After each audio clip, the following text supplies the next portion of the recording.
Listen to me. If Ezekiel Guti was a man of God, he should have married another woman capable of giving him sons.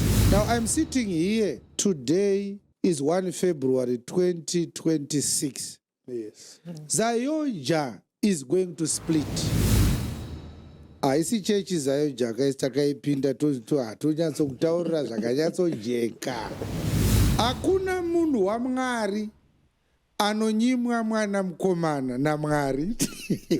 Hakuna munhu waMwari anonyimwa mwana mukomana naMwari.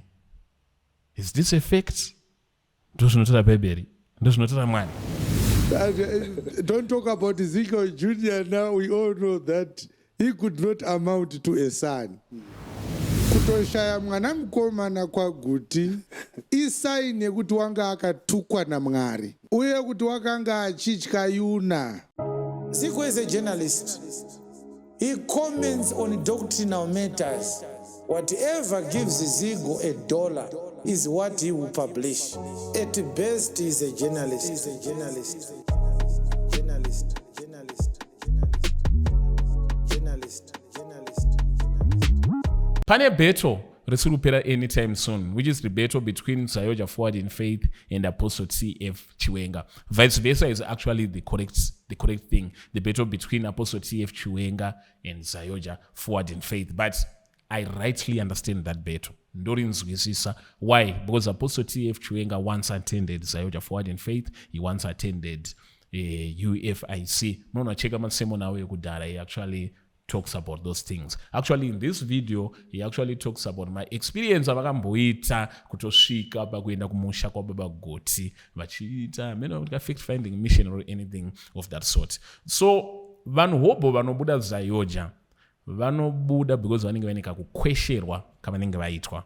The same neku UFI. Maybe munhu aidata elder or mudikoni or chairman vazvaramba. Maybe munhu anga ane pastoral ambitions vazvaramba. Maybe munhu akanzi abvise mari yake and is going to get a breakthrough vazvaramba. Somewhere, somehow, there will be a bitter story behind. Inenge itoripo. So most of those people, they find voice rinenge richita kupikisa Zayoja, kupikisa UFI, and they know bonds on marizo because of the resentment that they will be holding in their hearts. They end up joining those type of churches. Church yakada say Apostle T.F.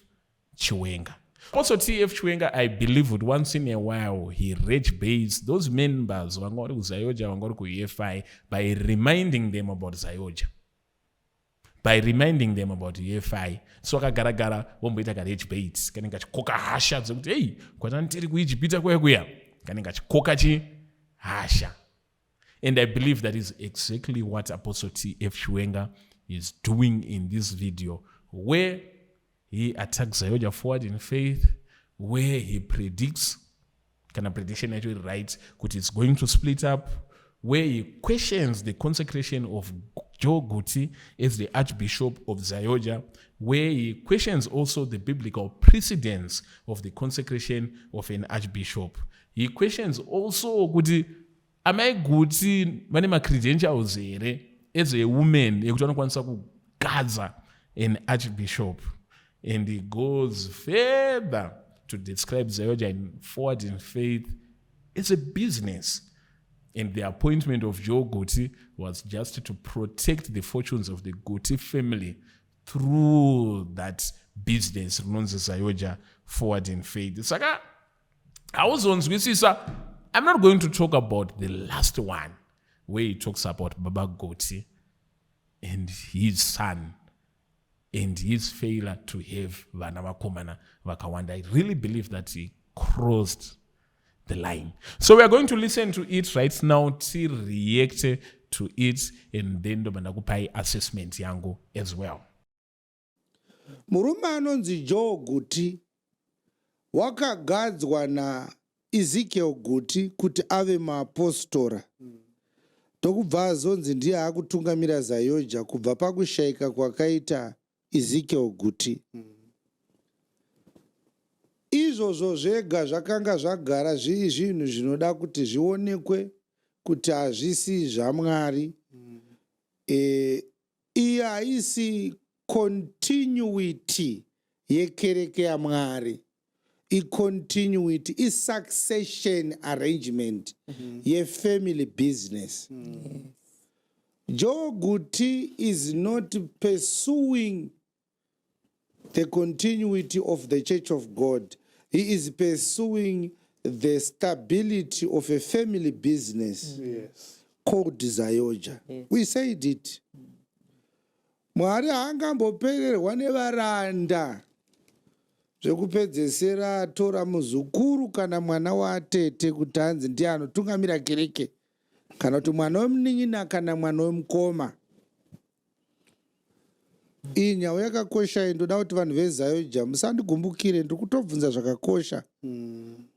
Vanhu veZayoja mubvunzo wenyu wamuri kubvunzwa, musagumbuke. And inini I'm actually extending this question, also posing this question not only to Zayoja members, but vese vanofeel kuti vari spiritual. Because munoona muri machechi amuri kupinda anotungamirwawo nema founders. Most of the times when the founder dies, anotsvaga his son or a close relative waanosira church mumaoko make. We've seen that with quite a number of churches in Zimbabwe and even outside Zimbabwe. It's a precedence. And don't mean to enter my business.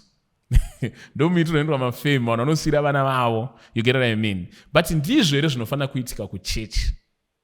Kuchurch panofa the founder, should it be the son or a close relative of the founder? Should we retain the legacy of the name kuti toda kuti church ino inenge iri yekwaGuti? Uye zvina Mwari here? Without kuti tofarira Apostle TF Chiwenga kana kuti hativafarire, it's just a genuine question yatoda kumboita pause kuti zvina Mwari here kuti panofa the founder of the church, Mwari anobva ati mwana wako ndiye wandiri kupa chigaro, oro hama yako ndiye wandiri kupa chigaro. Hatimboono zvichinzi Zayoja since pabva baba Guti takusiriwo kana kuti kapandura. Why zvichidzoka pazita rekuti Guti? It's just a question. Is it spiritual, or we are protecting the fortunes of the family? Kuti ya business. Iyi nyau yakakosha. Indoda kuti vanhu veZayoja musandigumbukire, ndiri kutobvunza zvakakosha. Takaona mai Guti vachigadza Joe Guti kuti ave archbishop, ndaivo mai Guti ndi archbishop. Kutanga rini munhurume achigadzwa nemunhukadzi? Iro ziheti iro riya riri pavhesani. An apostle who then graduates to become an archbishop. Uda kuenda kupi? Uda kuachivha chi? Chakatadzisa Pauro kuitawo graduation yakewo chi? Kuti avewo archbishop of all the churches of the Gentiles. Saka kana archbishop uchida heti, ko apostora haudiwo here heti? Because archbishop haungakure kudarika apostora ka. Nekuti Jesu haana kumbogadza kana one muarchbishop kana one bishop. Jesu akagadza vaapostora akasiya chechi mumaoko mevapostora. Kureva kuti Jesu akatrusta maapostles, haana kutrusta maarchbishop. What is this? Is this a promotion? It wonders. It makes us to wonder. Ma-scholars nema-theologians tell us nyayo archbishopi.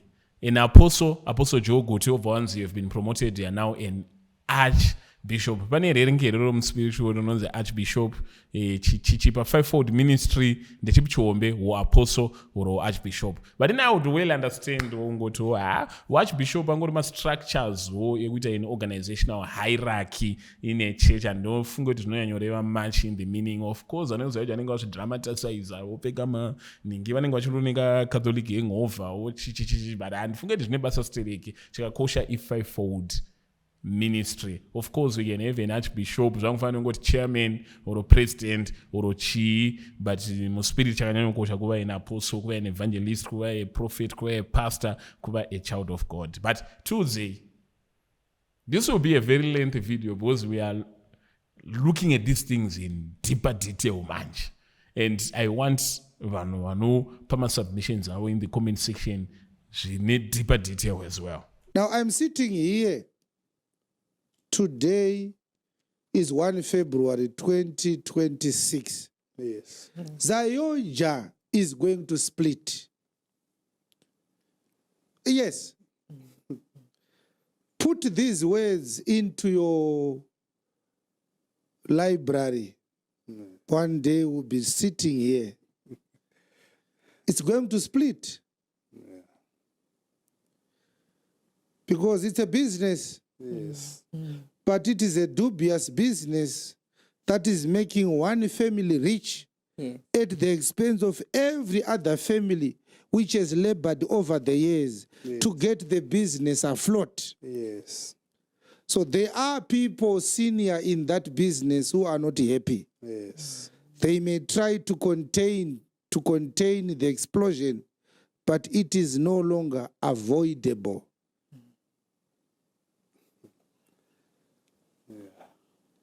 Haisi chechi zayo jaka takaipinda hatunyatsotaurira zvakanyatsojeka.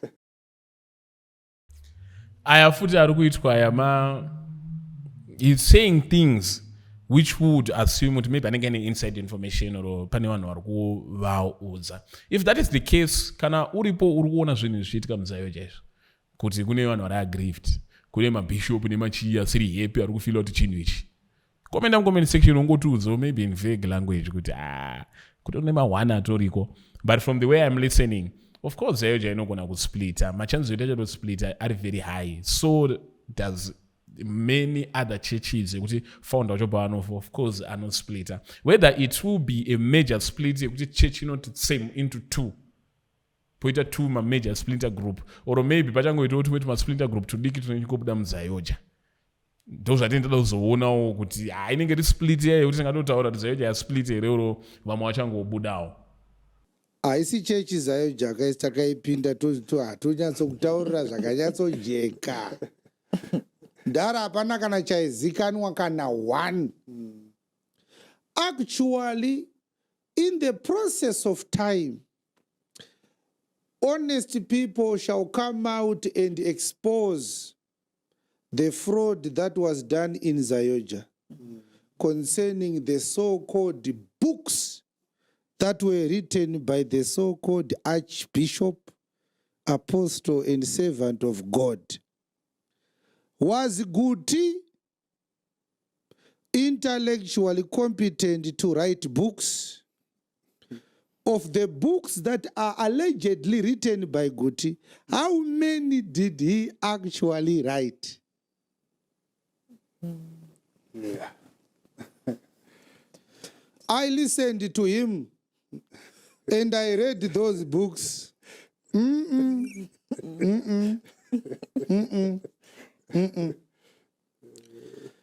man could not construct one complete sentence that was grammatically correct.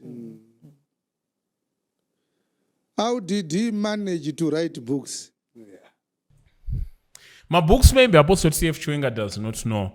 You don't need to be fluent in English or munhu anonyatso communicate my ideas ako clearly zvaita vanhu anoteerera about hey, this one is a good communicator for you to be able to write a book. Kana uda kunyora book, you just have to have the content of the book and what you want to communicate. You can find people who can actually write books on your behalf. Uchingovaudza kuti zvakati iwo vazvinyora in good English. Pamwe pacho unotogona kutonyora wega wozoenda unoeditirwa unokuita just like the same way inoitwa manewspaper yekuti unogona kutonyora iwewe and then an editor will actually make it into a story or into a book. Rinofamba progression of chapter 1, chapter 2, chapter 3, chapter 3, zvichiita literature skills and chichichi. It's very possible that you find the author of the book struggling to speak with the same fluency akanyora nayo book. It's like, the Apostle Chiwenga. But there's so much cover up that was done to create an image of a behemoth out of a lizard. One day, the disenfranchised and the disillusioned will speak up and say, we are done. We want to tell the world the truth. All that was glittering was not gold after all. There was a time when we were told I was doing my A-level. They said there's a conference. It was called Deeper Life. So the pastors would go there, and I got an opportunity to go there for one weekend. And there were so many preparations. Muranda nema apostolari kuya. Muranda nema apostolari kuya. I don't know, believers, if you knew that Guti was actually a professor. I told the professor E.H. Guti. Right. I did not see a professor in Guti.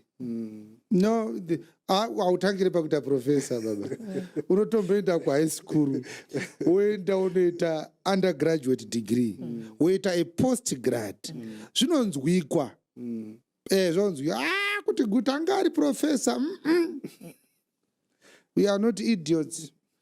Find some idiots to lie to. Ask your neighbor, did you listen to Guti's sermon? Can that be said to be a professor speaking? As a professor, uchindaukani. Because kumba kwa Guti kandai kuziva ndakakusvika. Zvipinge, ungaone. Kuti atiri muZimbabwe kati atiri nyika yega tisi atiri nyika yacho. Hapana zvatisina kuita kunyika isu. Takakusvika pamusoro pegoma apa. Tichida kuziva kuti kana ponzi yabviswa kunosara chii.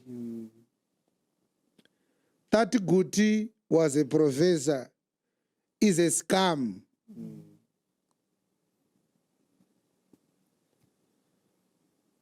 Go online and Google Guti's sermons and listen to them. Listen for 30 minutes and tell me that that was a professor speaking.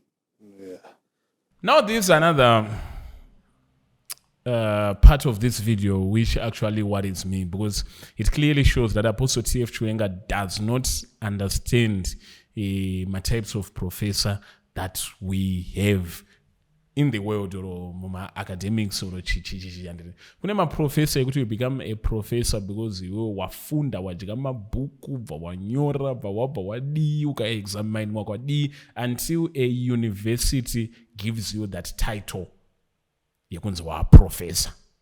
Vari kondo maprofessor yamunoona ine mhanza ine marobha akangobata mabhuku achingonzi vana muzvinafundo ana chichichichi atori maprofessor ariko. And then we have got what we call honorary professors, honorary ekuti it's conferred on you, unoita kupfekedzwa uprofessor kunzi iwe we are honoring you as a professor because of 1, 2, 3, 4 things that you have actually contributed to a certain field. For example, there have been calls to make Tuku, the late Oliver Mtukudzi, a legend, a music legend, to make him a professor. It doesn't mean that he would have gone to school of music, studied through all the stages, but his contribution in the music field is so immense to the extent that we have to honor him. To the extent that vanhu vari kuchikoro vanofunda from the work that Oliver Mtukudzi is doing, which makes him a professor because his work is actually teaching people. Honorary. Ndo wakapiwa na President Mugabe wangone honorary ndo chichichi, you get what I mean? So Baba Guti has got also that honorary. If you let me just look here, ndimbobvunza ChatGPT, ndinonyanyofarira kubvunza ChatGPT because that is it's an easier search engine rather than kubvunza Google. Ndoba ndati EZEKIEL GUTI, I'll click up good. Was EZEKIEL GUTI professor title honorary oro? Didn't even the ChatGPT. uprofesa hwababa Guti hwanga uri honorary here kana zvikanzi Ezekiel Guti's professor title was honorary, not an academic rank, and through a university professorship it was honorary. So baba Guti basa ravanenge vakaita in leading the organization inonzi Zayoja, zvinhu zvoti zvinotostatwa kumabible school, zvinotostatwa even in history, and people can actually write a project, a thesis, a chi into the work that Baba Guti has done. My contribution now in different fields in chi respectively can earn him a title rekunze professor. So iwo kazogara pasi uchida kuteerera kuti unzwe pachinyanyobuda chimwe chirungu chakapenga, that is the same thing with expecting kuti Alec Macheso paanopiwa professorship title yekunzi you're now a professor of music wotarisira kuti ataure chirungu chakapenga cheuprofessor. No, it's an honorary title rikubva not pakuti anogona kutaura chirungu ranogona kucommunicator, but because of the guitar work that he has done, which is so complicated, which is so cheap, which has impacted the society, which has become a center of interest zvekuti people can actually look at it and put signs with, hey, I need to study how this guy does these things. So this just shows also how Apostle T.F. Chiwenga is soft-spoken, but we say how things work. Professor Uganda Chichi. He said to me, if Ezekiel Guti was a man of God, he should have married another woman capable of giving him sons. This is deep. I believe with Apostle T.F. Chiwenga will cross a line. Kusvika pakutaura kuti Baguti aifana kurora mumwe mukadzi aifana kuvapa mwana mukomana. Well, listen to me.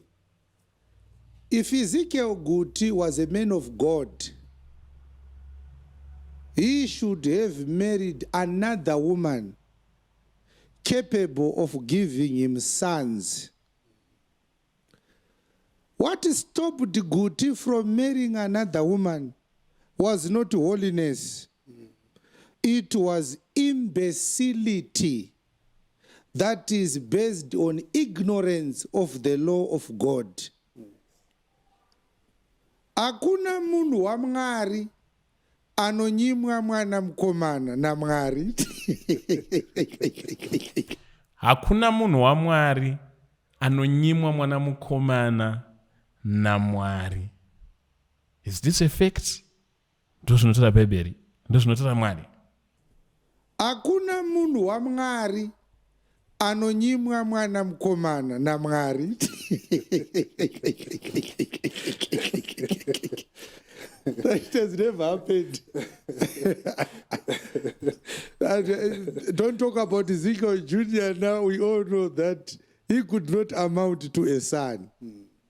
Don't talk about Ezekiel Jr. We know that he could not amount to a son. He's saying he's short of what is expected of a son. He does not reach the standards of being a son. Who is Ezekiel Guti Jr.? Ezekiel Guti Jr. was a disabled son of the late Ezekiel Guti. Angari mwana mukomana airarama nehurema. Apostle T.F. Chiwenga says hatingamuti mwana mukomana because anga asingakodzere kuva mwana mukomana. Why? Is it because he was disabled? Kana mwana karemara hasi mwana mukomana? Is this how Apostle T.F. Chiwenga looks at the disabled community? Disabled, this one does not amount to a son because he is disabled. Is it the case? Is that how God looks also at whenever disabled? And if God looks at them that way, and the apostle looks at them that way, then Hitler, they were saints because they believed those type of people, they were inferior beings which did not deserve to live. That's why my brutality, no, the superior seed. And the Apostle T.F. Chiwenga is showing sign here that munhu does not amount to being a son. This is deeply, deeply worrying. Well, Apostle T.F. Chiwenga says, kana uri munhu waMwari, Mwari anotokupa mwana mukomana. Kuna munhu waMwari anoshaya mwana mukomana. But now I'm going to give you my examples. Evanhu vaMwari vanga vasina vana vakomana. Of course, Jesu anga asina mwana aite zvemwana. John the Baptist anga asitorina vana, but anga ari munhu waMwari, anga asitorina vana at all. Ana Jeremiah vakatonzwa sarore. You look at Apostle Paul, unmarried, no children. Let's not talk about mwanakomana. Anga asitorina vana. Ana Daniel anga asina vana. Ana Jephthah was a judge of Israel. Angangori nemwana musikana chete. Ukaverenga Judges 11 verse 34 unotonzwa kuti he had no other children but only a daughter. But he was a servant of God. Jephthah, of course, in the political sense, but he was a servant of God. What are some eunuchs? Eunuchs vaiseva in the royal courts, vaiseva madzimambo, but vanga vasingakwanisi kuita vana. But God still honored them. Ukaverenga Isaiah 56 unotonzwa kuti to the eunuchs I give an everlasting name. So I don't think it's a biblical teaching yekutaura kuti kana uri munhu waMwari unofanira kunge uine vana vakomana. No. Umunhu waMwari haumezve turi kuita vana vakomana. Kutoshaya mwana mukomana kwaGuti isaini yekuti wanga akatukwa naMwari. Uye kuti wakanga achitya Yuna. And iko kupusa iko kuya kunoonekwa nepatasvika apa. Pekuti shasha haisisipo. Mwana mukomana anokwanisa kupfuurira mberi nebhizinesi. Hapana. Vanasikana sezvatakambotaura kare vanoenda. Hatimunoita daro. Kutora Joero uyu kushayiwa mwana mukomana pamba.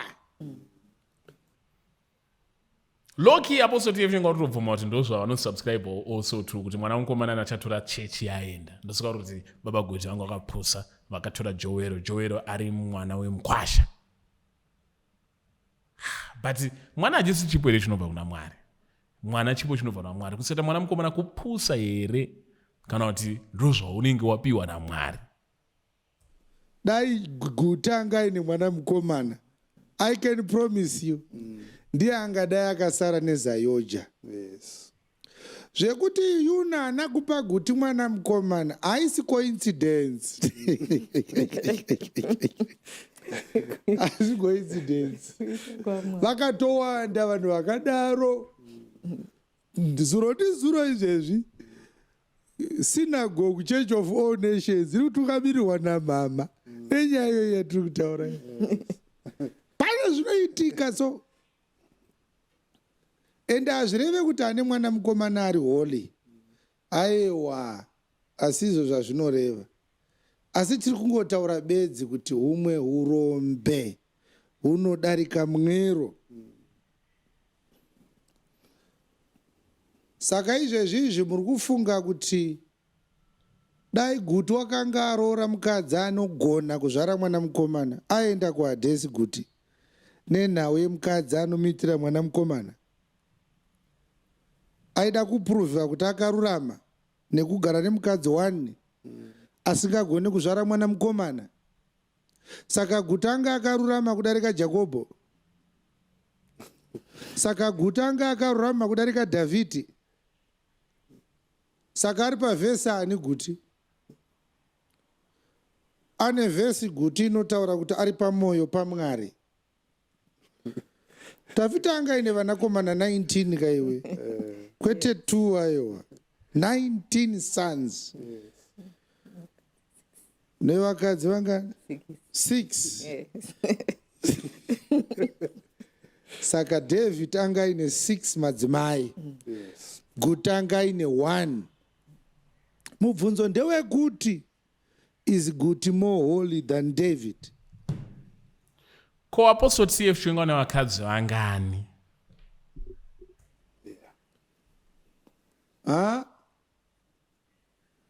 Jesu ndokubva auya zvikanzi naMwari wauya kuzogara pachigaro chababa vake Dhavhidhi. Vanga vakarurama. Amen. The Bible recognizes the holiness of David, who had more than 6 wives. Yes. So we are not advocating for many to have many sons. We are simply saying of the increase of their confusion, there will be no end. Ladies and gentlemen, that is Apostle T.F. Chiwenga for you. Vachiuya nenyaya idzodzi dzinotityise idzi dzekutaura kuti ana baba Guti patori nereason why wanga usina vana vakomana. Kana uri munhu waMwari chaiye, you should have a boy child. And it's new to me kunzwa kuti women of God wemunhu unomezhwa nekuti une mwana mukomana here kana kuti aiwa. Ende ndichifunga kuti vana chipo chinobva kuna Mwari. You don't get to decide whether you're going to have a male child or you're going to have a female child. It is God who decide. Mwari iye anoziva mwana achiri mudumbu. But Apostle T.F. Chiwenga, this is the last thing that I want to ask. Tell me, mimi wanoita zveBible, my biblical scholars and machi, who true men of God unooneka here by the type of child that you have, by the gender of the child that you have. Tell me what you think about this in the comment section, and I'll be glad to hear your thoughts.